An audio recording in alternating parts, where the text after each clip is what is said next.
Well, we have some breaking news in South Los Angeles. You see that van there that has just exited the southbound 110 freeway in South Los Angeles, being pursued by a black and white unit. We really don't have a whole lot of details at this point. We do know we have Sky 5 overhead, and we'll check in with Mark when he's ready. But we do know that this vehicle, or van, I guess you could say, was on the 110 freeway, and now appears to be going very fast on some surface streets. And that's always a dangerous thing because there's red lights and people crossing streets and, you know, all sorts of things that pose all kinds of problems when we're watching a pursuit. And it looks like it's pulling into, well, it looks like another street, another neighborhood street. Yeah. And of course, when you get on those streets like that, they get really tight. You see some pedestrians right there, now turning onto another street. He's probably just kind of going around in circles right now, probably looking for some place to dump the vehicle. Let's go up to Sky 5 and Mark Kona, who's actually been following this for quite a few minutes now. Mark, what can you tell us? Glenn and Jessica, yeah, we just came up on this about a minute ago here. This is a stolen vehicle, a van, a white cargo van here that was reported stolen out of the South LA area just minutes ago. Now, we actually caught this van as you guys were coming to our picture when it was northbound on the 110 freeway. Now, for a time, this thing was going southbound on the 110 freeway. This initiated right near the Coliseum. So just to give you an idea where we are going here, we are northbound on surface streets here, just kind of paralleling the 110 freeway on the west side, heading back over towards the original area where this pursuit began. And now he's just collided with a car as well as a Central Division officer of the LAPD here. Now he is backing up. It looks like he is trying to evade arrest here. We will see what he attempts to do. It looks like he's going to be making his way southbound. He was just northbound on that very street. Now he's going southbound. It looks like he's made his way out of that particular ahead of him here. He's going to be coming up on that interchange right now. And as you can see, there he is. He's just collided with a vehicle here. He's just collided with cross traffic here right at the intersection of Washington. And so police units are behind him. He's going to try and get away here. And does he? He sure does. Oh my gosh. So now he's going to be eastbound on Washington. He somehow, wiggles his way out of in front of him. Basically cars that are getting off the freeway. He's going to try and shimmy around on the right shoulder there. It looks like he's, he's just kind of pushing cars out of the way, trying to get through. And, you know, other cars don't want to get involved in this. And so they're going to move out of the way. And that seems to be the case. He's made his way to the front of the line and just passed all of those cars who are waiting to move off the freeway here. So now he's going to be, he is westbound on Jefferson, just on the north side of the campus of USC, and I believe he's going to be coming up on Vermont, and he is now kind of shimmying through traffic there, and he might have collided with a couple of those cars here. Now southbound on Vermont, just on the west side of the campus of USC now, and again, this guy just has shown us that he will do absolutely anything necessary to evade capture here. And you said you saw him on the cell phone earlier. He was messing around with something when you zoomed in there. But, you know, another thing that no one knows is whether this person's armed. You know, he could very well be. They just probably don't know all those details at that point, which makes it incredibly difficult to handle a situation like this. Well, it looks like he's now turning on Exposition Boulevard. Eastbound Expo. Yeah, he's now on Exposition Boulevard. The USC campus is over there to the right. You see the metro. He looks wedged in between this. Yeah. He might be getting stuck in between these two vehicles here. We're going to make our way northbound and see if we can see some of the activity. Yeah, for a time he was wedged, but now he's kind of made his way through traffic there. He's on Exposition now, turning southbound onto a smaller street here, basically on the south side of the USC campus here. All right, he's coming up on the Coliseum on the west side. Go ahead. No, you just hate to see it around the campus, too, because so many students are out walking to and from class. Well, there's that one intersection in Jefferson, and you can see, as a matter of fact, you can see the LA Coliseum right there. Yeah, he's inside of Exposition Park right now. The Coliseum on the one side, the soccer fields, and he's going by the old swimming pool from the '32 Olympics. Now he's off of that property, and he's down in side streets, down in South LA now, south of the Coliseum. And these are some tight streets, and now, again, you got to start worrying about pedestrians. And it really doesn't appear to have caused any difficulty with operating this vehicle with all the damage that this van has sustained at this point. You would think it would be a lot more difficult. Well, he came around that one corner we saw earlier and slammed into the black and white unit and another vehicle head on and hit him really hard, backed up, took off. Yeah, Tower TV5. And went through that other intersection and, you know, hit that SUV just a couple of minutes ago. And again, it looked like that was going to be the end of it. You know, black and white units were right on top of him, but he still managed to maneuver and get out and escape again. Yeah. But look at the damage on the front end. I mean, it is completely exposed. I'm surprised that the radiator is not leaking water and he has an oh, now he's going in an alley. This will be interesting here. That could lead to a dead end or something. And also, for those of you who don't know, Mark Kono is flying a helicopter, and he's also talking to air traffic control and keeping out of the way of LAPD that's in the sky and all sorts of things. So he's juggling many things as well. That's what you're hearing. Okay, back northbound as well. Back northbound. It looks like he may be slowing down. Yeah, I think back northbound. It looks like. I think this pursuit is starting to take. It looks like this guy is basically.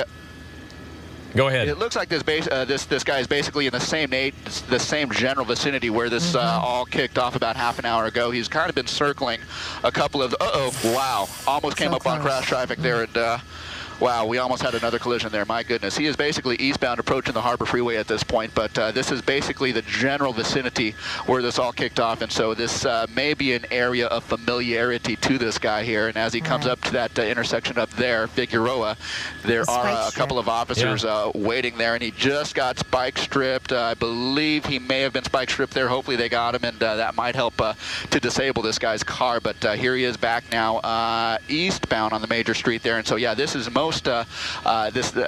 logically this seems like an area of familiarity because this is the same general vicinity where this all kicked off, and this is kind of where he's returned to. So here we are traveling through some commercial and residential areas at a very high rate of speed. So we will kind of follow this around and see what this guy does. Well, we're starting to see a lot of pedestrians out on the street, so obviously the word's getting out. People have been watching the news, and the word's getting around. So, you know, we've seen these situations before where the longer these go on, they start to attract a crowd. People start anticipating, they start standing on the street corners and waving and cheering or whatever. Hopefully they're rooting for the police in this situation, but you just don't know. It's crazy. See those people running back there? Now, oh, look at that. Again, on the wrong side of the street. I'm wondering if he did make contact with that spike strip because he seems to be really out of control at this point. Well, I don't see the tires, but the tires aren't smoking. You don't see the tires smoking, so now he's going down. Looks like another coming through an alley. Coming through an alley northbound. Now he's going to be making a right-hand turn off to the east. He's going to be coming up on some traffic here, some LAPD traffic waiting at the intersection. Now turning southbound. And you hate to anticipate how this is going to end because this is a guy that's not going to go easy. Yeah, you know. Okay. Mark, you think at almost some point that one of these, an officer at one of these intersections would try to T-bone him? Well, you know what, Glenn? I don't know about that. You know, you think the best they might be able to hope for would be to spin him at some point if given the correct amount of speed here. But I will tell you, this neighborhood is thoroughly saturated with LAPD officers here. I mean, again, this just seems like a familiar area to him, and so there are officers at several of the intersections. However, having just said that, he's just going to be coming up on a bus here. My gosh, turning northbound. You know, at the rate that he's kind of ripping through these small streets and coming up on major intersections here, I'm just surprised that he hasn't T-boned an officer or someone else. We have already seen several accidents already directly involving this guy just coming too fast and blind into intersections here. So now he's northbound.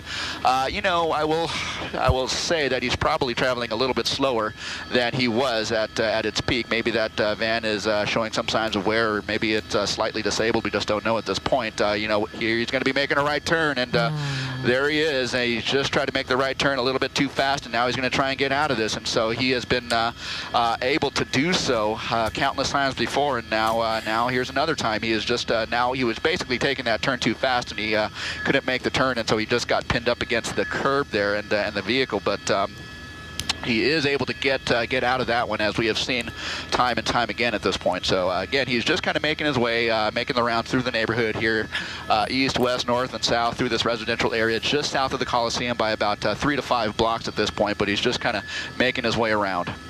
I can't believe how many times he's gotten out of a predicament here. We've seen. Yeah, and he backed up and hit another black and white unit, so that's another charge of assault with a deadly weapon. And this is.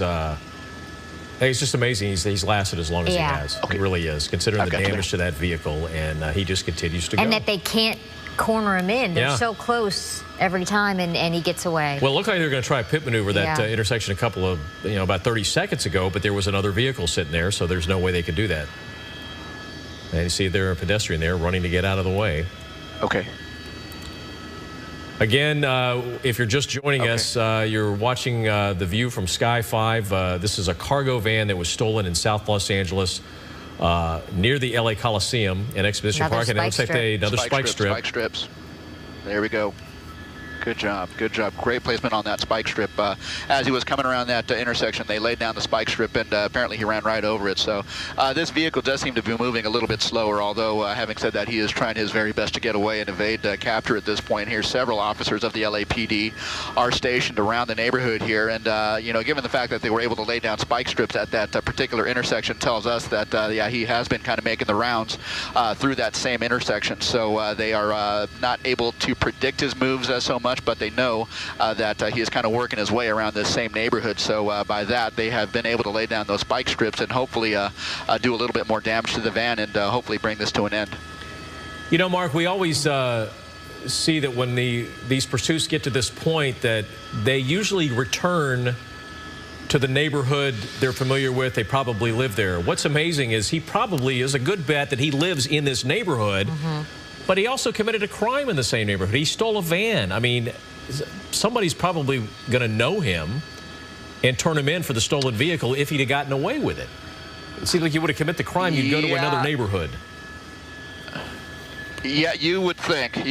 But, who can attest to the, logic of, what these guys do and, why they do things. But he's literally going I don't in know for sure that the van is from this particular neighborhood, but he definitely knows, he certainly seems to know a little bit about the layout of this neighborhood here in terms of streets and, where to turn. And he just seems to kind of know the ins and outs of this neighborhood. So he has been just kind of making the rounds over, say, a 5 to 10 block square radius here, and he continues to do so.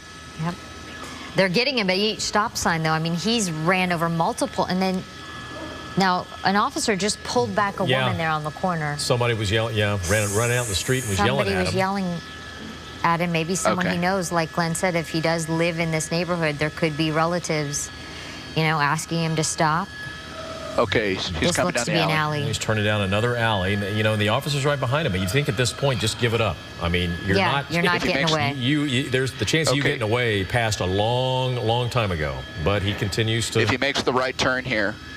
If he makes the right turn, half a block down is where that officer pulled that woman back. So we will see. It looks like this may be an area of familiarity here.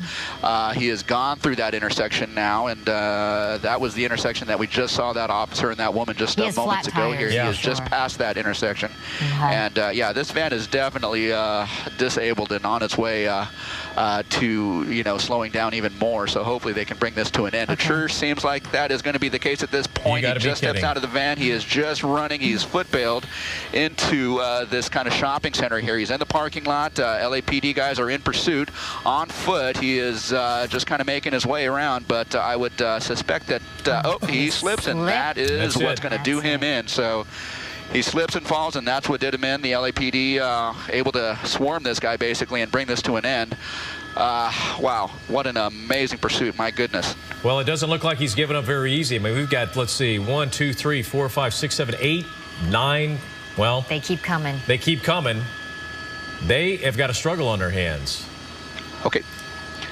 Yeah, this is Vermont, just south of 43rd, where this just came to a termination, or where the pursuit just came to termination here. But you can see there's no shortage of officers here ready to take this guy into custody here. He has led this police force on a pursuit for at this point for the better part of half an hour, even longer. This pursuit basically started right in this general neighborhood here, and that is where it ends. But this is on Vermont here, just south of 43rd, and this is going to be tied up for quite a while for the investigation here. But there you go. This suspect, this stolen vehicle suspect, has now been taken into custody. Okay, Mark Kono up in Sky 5, and look at him. He's actually laughing.